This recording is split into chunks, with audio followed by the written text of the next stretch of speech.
Hey guys, it's me, AdrianUnknown. Today I'm here at the river where I put in my kayak the last time. Of course, it's gonna remain undisclosed. If you know, you know, type of deal. Look, there's already people here. All over there. So yeah, this is quickly becoming one of my favorite places to come and visit, because there's gigantic catfish here. But yeah, I'm not gonna tell you exactly where I am. We got a little fire that's gonna be going here later on. We got a marsh over here. All of this is like cattle lands, guys. It's really not that deep. Right now, the deepest is gonna be 4 or 5 feet right in front of me. Off over there and along the edge, it's gonna be 8 or 9 feet. But right here, about 10 feet in front of me, all the way up to 10 feet, it's really, really shallow until you get to like the edge where the river's down there. That's where the fish are gonna hit. If you know, you know. This place is really pretty and I want to keep it that way. Every time I come here, I always pick up a lot of loose fishing line and trash and shit like that. People always leave crazy shit. Anyway, I want to show you what my setup is and how I made some rod holders, because recently I became somewhat of a novice welder.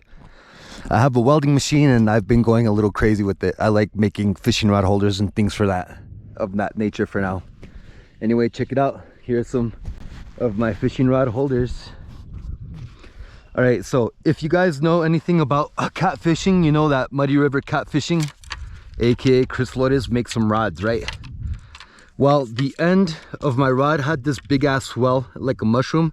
That way you could like put it into your body and not be uncomfortable or whatever. But I cut it off because it just didn't want to fit my rod holders that were in my boat easily, and now they do. But upon doing that, I discovered that these are hollow. You can see it's just a fiberglass stick with a plastic outer core. So that gave me a great idea for some fishing rod holders. Since I have 2 of these right here, I have this blue cat rod here, and I have the flathead rod, which is, they're pretty much the same thing. It's just one's a little bit shorter, one's a little bit more beefier. Anyway, look, check it out. So again, with my welding antics, I made these. And you're like, what are these? Well, let me show you. All right, here in this area, as you can see, there's a lot of rocks. And there's no way in hell that you're gonna be able to just stick this, boom, directly into the ground, right? Let me show you what I did. Here we have one of these rods, and it's used for putting on the corners of like new houses so you can see what how straight your line is. Well, check it out. Here we have a hammer again that I put together with my welding machine. We're gonna go straight into the ground here, guys. As you can see, I'm already hitting rocks, but that doesn't matter at all. See, once you get it in far enough, you're gonna break through the rocks. Okay, there's no way in hell a fish is gonna bring that up. Okay, now that I've done that, loosen it so you can get your rod back out. Okay, next you go this, put this in the ground like so. You're gonna see that your hole is kind of wide right there. So put a rock here into it like so and hammer it in.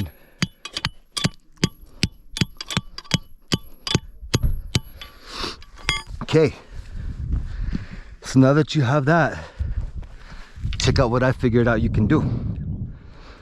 Dun, dun, dun, dun.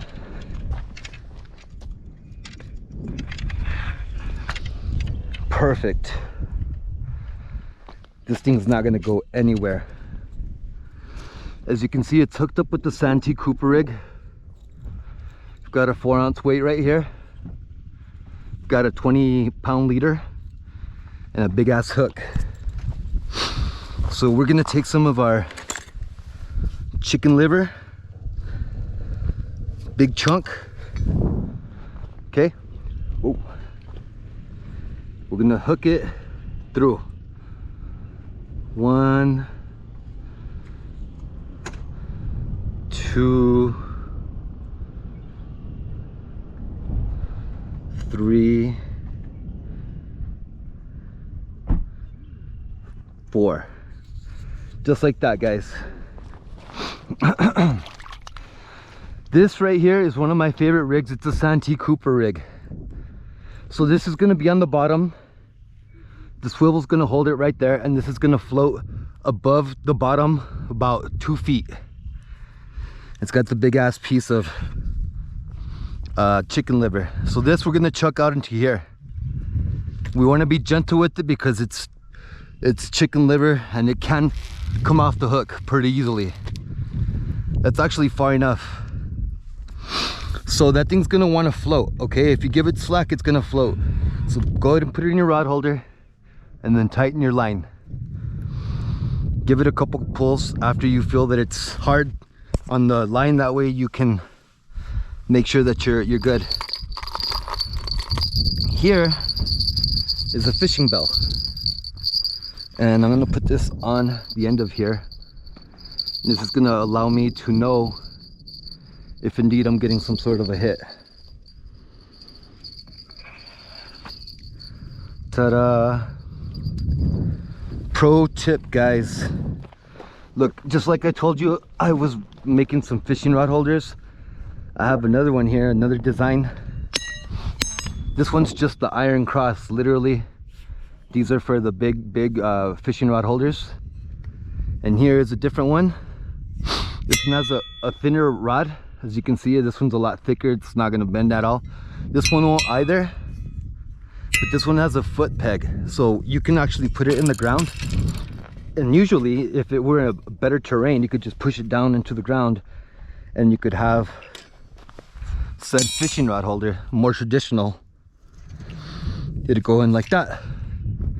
But again, here, being the way that it is, it's really hard to do that. So just like I taught you before, you gotta kind of make a pilot hole, put it over here, find you a nice position, and then start hammering away.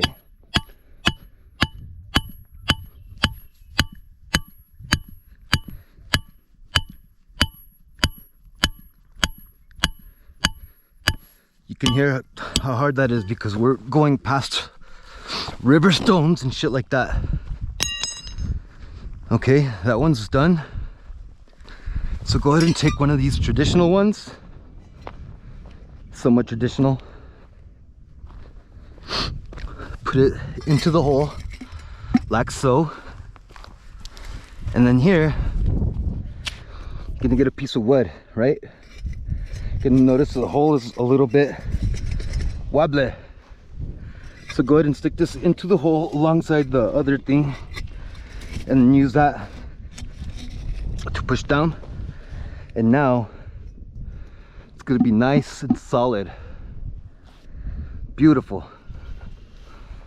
So again, these are the muddy cat rods.